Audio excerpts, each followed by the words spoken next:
Haryana at 9 PM news channel में आपका स्वागत है। आइए आपको कराते हैं खबरों से अपडेट। खरकुदा की बेटी प्रतिभा ने की यूपीएससी की परीक्षा पास। आनंदपुर झरोड़ गांव की बेटी प्रतिभा दहिया ने यूपीएससी की परीक्षा में पाया 214वां रैंक। पिता करते हैं खेतीबाड़ी, मां 10वीं पास, लेकिन बेटी को खूब पढ़ाया। आनंदपुर झरोड़ गांव में बेटी प्रतिभा दहिया ने यूपीएससी परीक्षा में 214वीं रैंक लाकर गांव का नाम रोशन किया है। प्रतिभा दहिया ने बगैर कोचिंग के अपने घर पर ही परीक्षा की तैयारी की, पहली बार में ही परीक्षा पास की है। प्रतिभा दहिया का कहना है कि वह इस रैंक से संतुष्ट नहीं है, वह दूसरी बार भी परीक्षा देगी। चेयरमैन राजवीर दहिया ने मिठाई खिलाकर बेटी प्रतिभा दहिया का स्वागत किया। उन्होंने कहा कि गांव की 2 बेटियों ने यूपीएससी की परीक्षा पास की है। प्रतिभा दहिया ने यह बड़ी परीक्षा पास करके प्रदेश का नाम रोशन किया है। प्रतिभा दहिया का कहना है कि उसके भाई की एक एक्सीडेंट हादसे में मौत हो गई। वे हमेशा कहा करते थे कि प्रतिभा IAS बन सकती है। प्रतिभा का कहना है कि उन्होंने अपने भाई का सपना पूरा किया है। वे अपनी सफलता का श्रेय अपने माता पिता के साथ साथ अपने भाई की प्रेरणा को भी देती हैं। प्रतिभा दहिया की फैमिली में उनकी मां प्रोमिला एक गृहिणी है जो 10वीं पास है। पिता ओम प्रकाश ने प्रेप्स पास की है और मोटर मैकेनिक का डिप्लोमा ITI से किया था। घर की आजीविका के लिए पिता करीब 4 वर्ष विदेश में ट्राला ड्राइवर की नौकरी भी की है। प्रतिभा के दादा व परदादा गाँव के सरपंच व नंबरदार रह चुके हैं। चाचा अभी भी नंबरदार हैं जो लगातार समाज सेवा करते रहते हैं। सुबह से ही बधाई देने वाले निरंतर घर पर पहुंच रहे हैं, जिनमें दैया खाप के पूर्व प्रधान सुभाष उर्फ बबलू ठेकेदार, सूबेदार दलेल सिंह, हरकिशन ठेकेदार, पूर्व सरपंच अजय, चेयरमैन राजवीर दहिया, राज सिंह, विजेंद्र नंबरदार, मुख्याख्तर सिंह, रातीक, राकेश, कृष्ण प्रधान, दिलीप सिंह, राजेंद्र, ओम प्रकाश, पूर्व चेयरमैन ने बेटी प्रतिभा का स्वागत किया। 8 घंटे की नींद हमेशा ली। प्रतिभा ने बताया कि वे लगभग 5 बजे सुबह उठती थी, 4 से 5 घंटे सुबह स्टडी करती थी। इसी तरह से लंच के बाद करीब 4 से 5 घंटे खुद की तैयारी करती थी। कोचिंग के बारे में उन्होंने कभी सोचा नहीं। उनका मानना था कि आने जाने में काफ़ी समय लग जाएगा। प्रतिभा का कहना है कि उनका विजन बहुत क्लियर था कि नींद से समझौता नहीं, इसलिए वे करीब 8 घंटे की नींद हमेशा लेती थी। इंटरनेट से ली गाइडलाइन, प्रीवियस एग्जाम से की तैयारी। प्रतिभा ने बताया कि उन्होंने गाइडलाइंस देने वाला उन्हें कोई नहीं मिला तो उन्होंने इंटरनेट को अपना माध्यम बनाया और तैयारी करने के लिए इंटरनेट से प्रीवियस एग्जाम पेपर निकालकर उस हिसाब से तैयारी की। वह सफलता हाथ लगी। 4वीं तक गांव के स्कूल में ही पढ़ी। प्रतिभा दहिया 4वीं कक्षा तक गांव के ही स्थित हैप्पी मॉडर्न स्कूल में पढ़ी। इसके बाद उनका दाखिला राय स्पोर्ट्स स्कूल में हो गया, जहाँ से 12वीं की कक्षा पास की और दिल्ली श्रीराम विश्वविद्यालय में उन्होंने इंग्लिश लिटरेचर में MA किया। आपकी स्टडी कहाँ से रही और क्या शेड्यूल रहा आपका तैयारी करने के दौरान? सर, मेरी प्राइमरी स्टार्टिंग में मैंने 4th क्लास तक यहाँ गांव के हैप्पी मॉडल स्कूल से अपनी पढ़ाई पूरी की। फिर मेरा राय स्पोर्ट्स स्कूल में एडमिशन हो गया था, जहाँ से मैंने 5th क्लास से 12th तक वहीं पढ़ाई की। वहाँ से मैं पास आउट हुई 2014 में। उसके बाद 2014 से 2017 तक मेरी लेडी श्री राम कॉलेज में ग्रेजुएशन हुई, बैचलर्स इंग्लिश लिटरेचर में।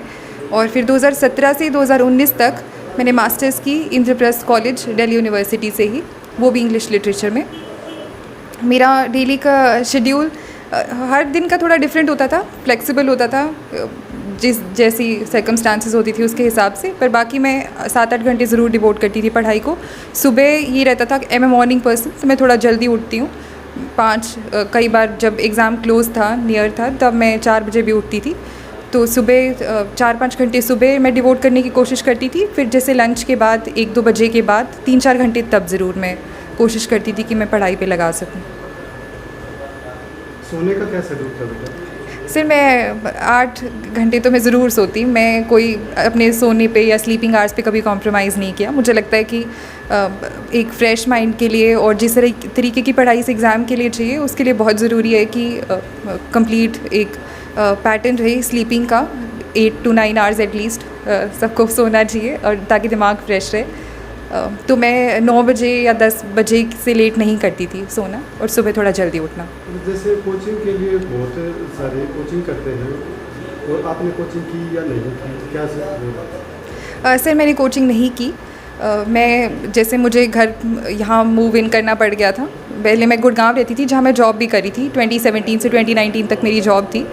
तो जब मुझे यहाँ मूव इन करना पड़ा घर पे, तो मेरे पास कोई ऑप्शन नहीं था कि मैं यहाँ से दिल्ली जा सकूँ। पर मुझे ये भी लग रहा था कि मुझे इतना फेथ था कि अगर मुझे एक थोड़ा सा गाइडेंस मिल जाए, ये पता लग जाए कि क्या पढ़ना है, तो मुझे कोचिंग की कोई ऐसी ख़ास ज़रूरत थी नहीं।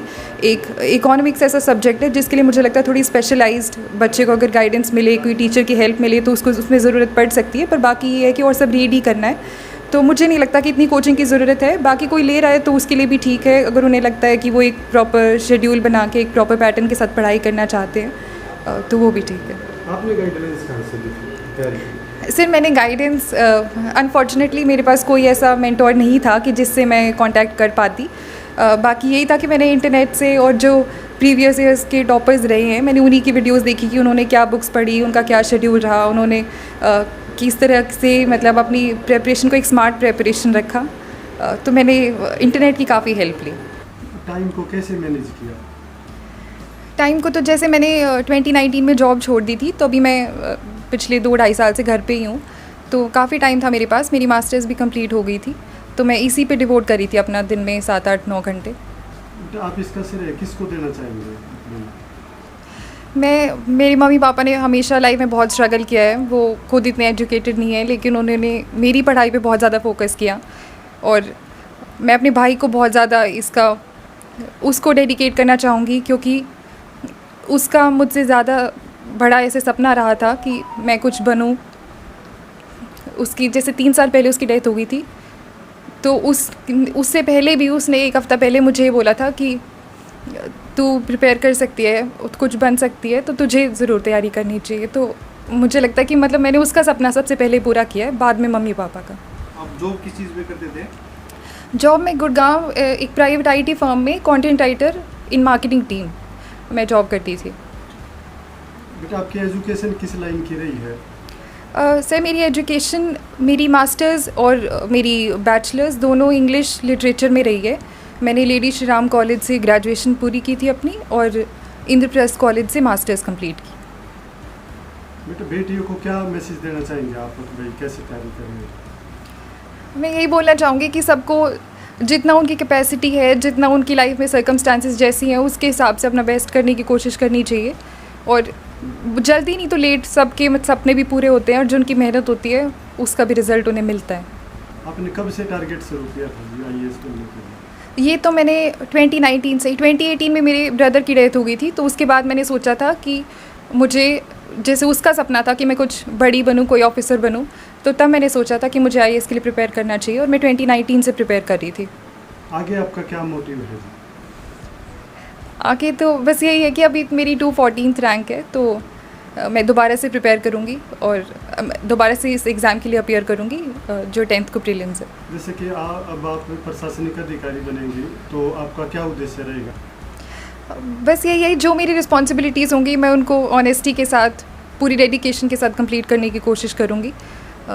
मैं चाहूँगी कि जहाँ पे भी मैं एडमिनिस्ट्रेशन में जहाँ काम कर रही हूँ वो लोगों के लिए एक्सेसिबल हो, लोग एडमिनिस्ट्रेशन के साथ उनको कोई किसी तरह की परेशानी ना हो, उनके लिए बिल्कुल एक्सेसिबल अपने घर वाली बात हो, एडमिनिस्ट्रेशन के साथ डील करना, वो मेरे किसी भी रोल में जो मुझे मिलेगा वो मेरी सबसे प्राइम रिस्पॉन्सिबिलिटी रहेगी। ये जी मैं बहुत खुश हूँ, और सभी को बेटियों को पढ़ाना चाहिए और आगे बढ़ाना चाहिए। आपने कितना संघर्ष किया जी बेटी को पढ़ाने के लिए? ये जी हमने भी किया और हमारी बेटी ने बहुत संघर्ष किया जी। सर आपकी बेटी ने देश की सबसे बड़ी परीक्षा पास की है, आप क्या कहना चाहेंगे इस बारे में? जी सबसे पहले तो मैं जहाँ स्कूल में जो अध्यापक हैं और जी जहाँ से मेरी बेटी की जो प्राथमिक स्कूल से शिक्षा शुरू हुई, सबसे पहले तो उनसे लेके और जी बाद में ये राइस स्पोर्ट्स स्कूल में चली गई, तो वहाँ भी बहुत जी एक होनहार छात्र रही है स्कूल में। तो जी उनका भी और सबका जो भी इसके कैरियर में जी परिवार गुरुजन जितने भी हैं, मैं उनका सबका जी शुक्रिया अदा करता हूँ, और जिन्होंने योगदान दिया है। और जी बच्चे की जो एक खुद की लगन थी, एक कोशिश थी, उस पे भी जी हमारे को एक खुशी हो रही है कि भाई हम एक साधारण ग्रामीण एक ज़मींदार उससे बिलोंग करते हैं, फिर भी जी हमारे बच्चे एक हमारे लिए तो एक सपना होता है, इतनी ऊंची एक पोस्टों पे मतलब ये कोशिश करके यहाँ तक पहुँचे हैं। और जी मैं तो ये आशा करता हूँ कि मेरे गांव में और भी बेटियां, खासकर बेटियां जी, मेरे गांव में 4-5 पहले भी ऑफिसर हैं, एक IAS रह चुकी है, अभी भी है फ़िलहाल। और जी एक दूसरे का अनुसरण करें, माँ बाप भी ध्यान दें बच्चों की पढ़ाई पे, लड़कियों की भी जी ज़्यादा लड़कों में और लड़कियों में फ़र्क ना समझें। और जी इसी तरह मैं तो भगवान से प्रार्थना करता हूँ सब की बेटियाँ एक दिन अपने टारगेट, अपने उद्देश्य तक पहुँचे जी। और इससे जी पूरे गांव का, पूरे परिवार का, पूरे जी एक खुशी का माहौल है। प्रधान जी, आज गांव की बेटी IAS बनी है, आप क्या कहना चाहेंगे? मैं इसमें समाज को ये संदेश देना चाहता हूँ कि आज हमारी बेटी ने, मेरी भतीजी ने IAS की परीक्षा पास की है। और इससे पहले भी हमारे गांव में एक बेटी ने भी IAS की परीक्षा पास की थी और आर्मी में भी लेफ्टिनेंट में कई हमारे गांव की बेटियां सेलेक्ट हुई है। इससे मैं ये जनता को संदेश देना चाहता हूं कि हम बेटियों को आगे बढ़ाएं और पढ़ाएं। इससे हमारे पूरे गांव का, आसपास के एक क्षेत्र का और ज़िले का और हमारे पूरे हरियाणा का जो आज हमारी बेटी प्रतिभा ने जो नाम रोशन किया है, इसके लिए मैं अपनी बेटी का दिल की गहराइयों से हार्दिक स्वागत करता हूँ और इसको अपनी बेटी को बधाई देता हूँ। तो मैं अपनी बेटी से ये कहना चाहूँगा कि जो हमारी और बहन बेटियाँ हैं उनको भी जागरूक करें, ताकि इस गांव का और इस एरिया का, अपने हरियाणा का, अपने ज़िले का भारत में नाम रोशन करें। और इसके लिए मैं पूरे परिवार को बधाई देता हूँ और पूरे एरिया को इस चीज़ के लिए जागरूक करना चाहता हूँ कि आज हमने अपने बच्चों पर पढ़ाई और सेहत का विशेष ध्यान करना चाहिए। साधारण परिवार से एक बेटी ने, जिसका बाप आज किसान है और इसके जो काका हैं वो गांव के सरपंच हैं, श्री कृष्ण कुमार पहलवान जी, और इसके जो गुड़िया के दादाजी थे तो वो भी गांव के सरपंच रहे हैं, चौधरी ताराचंद जी। और जो ताराचंद के फादर थे, जो दादी के इसके परदादा थे, वो भी गांव के नंबरदार रहे हैं। तो ये एक साधारण परिवार है और इन्होंने आज तक गांव की गवांड की, इसके दादा ने, काका ने, परदादा ने, इन्होंने लोगों की सेवा की है। तो मैं आज ये मानना है, मेरा ये मानना है, अब जो इस बेटी ने जो करके दिखाया वो ये मैं मानता हूँ कि ये लोगों की दवाएं और लड़की की जो परीक्षा पास की, इसकी जो मेहनत है, ये मेरा ये मानना है कि ये लोगों के साथ में दवाएं भी काम आ रही है। 17 से 30 सितंबर तक चलेगा फ्री महिला चिकित्सक कैंप। सोनीपत के टुलिप मल्टी स्पेशलिटी अस्पताल में मुफ्त महिला चिकित्सा कैंप 17 सितंबर से 30 सितंबर तक लगाया जाएगा। इस कैंप में महिलाओं से जुड़ी सभी बीमारियों के बारे में महिलाओं का चेकअप किया जाएगा और जांच करके बीमारियों को दूर किया जाएगा। स्पेशल महिलाओं के लिए यह कैंप लगाया गया है। टुलिप हॉस्पिटल की डायरेक्टर एवं एंडोस्कोपिक सर्जन व IVF स्पेशलिस्ट डॉक्टर अनुपमा सेठी अरोड़ा ने बताया कि किसी भी महिला को महिला रोग की थोड़ी सी भी दिक्कत है तो वह कैंप में आकर अपना इलाज करा सकती है। उन्होंने कहा कि कई महिलाओं की बीमारी बढ़ने के बाद उनका ऑपरेशन ज़रूरी हो जाता है, लेकिन ऑपरेशन का खर्चा महिलाएं कई बार नहीं वहन कर पाती थी। इसलिए अब अगर ऑपरेशन भी करना पड़ता है तो महिलाओं को 50% छूट दी जाती है, ताकि महिलाएं स्वास्थ्य के प्रति जागरूक रहें व स्वस्थ रहें। स्वागत है आपका Saini health care pharmacy, a complete health care centre में। हमारे यहाँ अंग्रेजी, देसी व पशुओं की दवाइयाँ, cosmetics, green tea, surgical items, हर प्रकार की vaccine, food supplements, streamer, hair dryer आदि, wheelchair, thermometer, nebuliser, sugar machine wholesale rate पर मिलती है। लगातार खबरों से अपडेट रहने के लिए चैनल को सब्सक्राइब जरूर करें। समाचार व विज्ञापन के लिए नीचे दिए गए नंबरों पर संपर्क करें। धन्यवाद।